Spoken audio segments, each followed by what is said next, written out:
在国王收复双龙和矮人族，让帝国成为属国期间，小迪也在圣王国搞出了不错的成绩。他化身恶魔亚达巴奥袭击圣王国，当王国拒绝了圣王国的求助后，再由魔岛国出手，不仅轻松击败了亚达巴奥，还给予他们庞大的援助物质要经由王国运送。魔岛国甚至为此答应了王国二皇子提出的收取各种苛捐杂税的条件，还允许物质在王国内贩卖。二王子觉得如此慷慨必有阴谋，你看帝国最后不是还向魔岛国宣布从属了吗？公主提他们王国也向魔岛国提出从属，但一这么做，国内首先就会爆发内乱。二皇子想着至少等到雷伯恩后回来再做决定，然而对方因为和帝国的战斗，心里受到严重创伤，闭门不出。公主最关心的是二皇子什么时候登基，别忘了他们之间的约定。被亚尔贝德当成棋子的普信男爵菲利普刚刚继承了父亲的男爵之位，但领地里的平民却完全不听他的指挥，不肯改种能赚钱的农作物，被两个贵族一吹捧就不知道自己信什么了。小贵族告诉他，魔岛国的粮食产量非常巨大，因为他们使用的是不会疲倦的不死者耕种土地，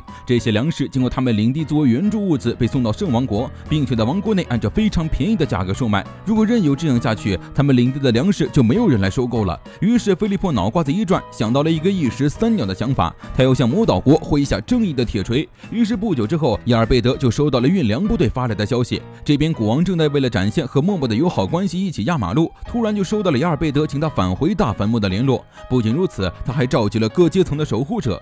4天前，他们送往圣王国的粮食在途经王国的路上遭遇袭击，王国的贵族率领手下强行抢走了粮食。虽然负责运输的是来自巴指的商人，但也挂着魔岛国的旗帜。难道王国选择了对他们宣战吗？国王想着自己好像也没得罪什么王国的贵族吧，一问才知道，原来是亚尔贝德利用的那个傻子出了问题。这个贵族居然没脑子的敢去抢劫魔岛国的物质，这一问责下去，负责菲利普的巴指成员希尔玛就倒了大霉，吓得五体投地，被传唤到国王面前。这次的事真的是跟他没有半点关系，他完全不知道发生了什么。国王用支配查清这件事确实和希尔玛无关，于是判他无罪。亚尔贝德不赞同，属下的事态是上司的责任不是吗？那要照这么说，希尔玛的上司是亚尔贝德，那亚尔贝德的主人又是国王，到时候责任不就成了他的？国王只让希尔玛提交应对策略之后，就将人放了回去。结果这一出，让希尔玛对国王那叫一个情根深重。即使知道这是糖果和鞭子的策略，但只有感受过鞭子有多痛的人才能尝到糖果的甜美。他觉得国王确实是值得被尊称为王的存在，他为了国王更加忠心努力。完蛋了，又多了一个被偷心之骨洗脑的可怜孩子。当然，亚尔贝德召集守护者并不是为了追究责任，如果这件事是背后利用菲利普而制造的阴谋，他们就必须大幅度改变对王国的策略。于是想要征求国王的意见，于是国王让亚尔贝德把现在进行的糖和鞭子的计划和大家仔细说明，因为他自己也不知道。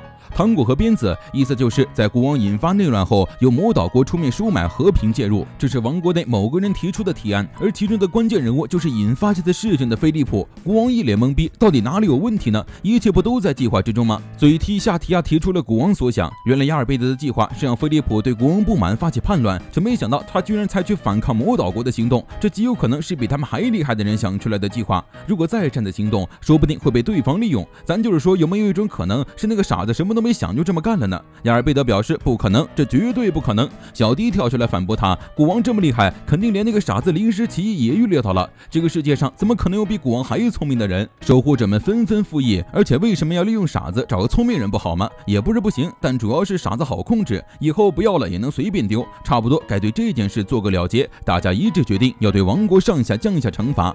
小迪不愧是大坟墓第一鼓吹，他还记得国王之前说过，靠力量支配很容易，但那样会树立很多敌人。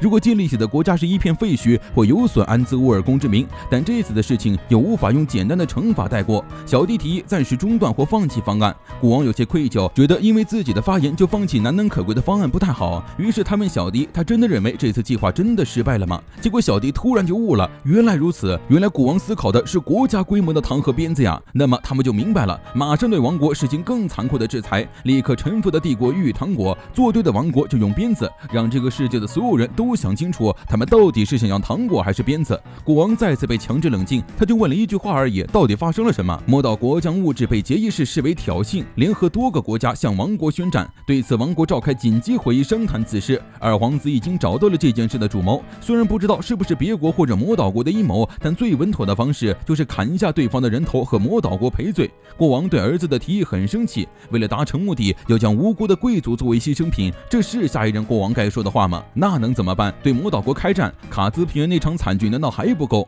最好好的方式就是避免和魔岛国的战争。内务大臣提出效仿帝国向魔岛国臣服，当然被回绝了。国王表示自己想到了一个办法。与此同时，侍卫前来禀报，雅尔贝德已经快要到王都了。